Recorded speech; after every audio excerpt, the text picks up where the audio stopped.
लाइमोनफोरा दिनै माखासे प्रब्लेमनि शिकार जादों जेरैबायदि नों जेरैबायदि बुंदों जे फेसबुक बायदिसिना दा बियो मोनसे समनिनो मोनसे हांख्रायनाय समनिनो मोनसे माने मा होनो इखो सम दिनैनि समनि मोनसे परिबेस समनि हांख्रायनाय नङा समनि परिबेस दा बेवहाय बिथांमोना भिक्टिम जादों दा जायफोरा दिनै ससियेल मिडियाखौ मोजांनि थाखाय बाहायदों गुगोल बायदिसिनाफ्राव जोङो नलेजबो मोननो हायो आरो जायफ्रानोखि दिनै ससियेल मिडियाखौ माखासे नेगेटिभ एक्टिभिटियाव बाहायदों बिथांमोना गोबां खहा जायो आङो लाइमोनफोरखौ खावलायदों जे इडुकेसन आरो टेक्न'लजि बे मोननैया जोंनि नैबे सेन्चुरिनि जोंनि थाखाय बोर बियो साव नङा दा बेखौ पजिटिभनि थाखाय बाहायनो हायोब्ला गावबा गावनि केरियार दानो हायो नलेजखौ बांहोनो हायो आरो मुलुगाव जिखिनि नलेज जोङो नागिरो बेखौ जोङो मोनफुंनो हायो दा नंखायनो ससियेल मिडियाखौ पजिटिभलि बाहायनो आं खावलायदों जौ लोंनाय बायदिसिनानिफ्राय गोजानाव थानांगौ मानोना जोंनि नुनो मोनदों जायफोर जौ लोंदों जायफोरनोखि जुवा गेलेदों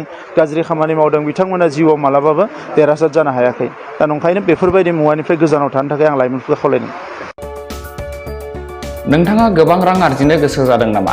जुदि गोसो जादों अब्ला नोंथांनि थाखाय मोजां खौरां। New India Technologies master franchise all Assam ATM service Hitachi ATM and Tata Indicash ATM फसंनानै नोंथाङाबो गोबां रां बुथुमनो हागोन। लाइमोनफोरनिफ्राय जागायनानै बैसो जानाय गासिबो बैसोनि सुबुंफोरानो बे फालांगिजों गोरलैनो रां आरजिनो हागोन।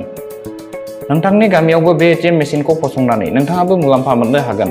बांसिनै मिन्थिनो थाखाय 7002005072 एबा 9401230135 जानबुं अनजिमायाव दिनैनो सुलाद ला।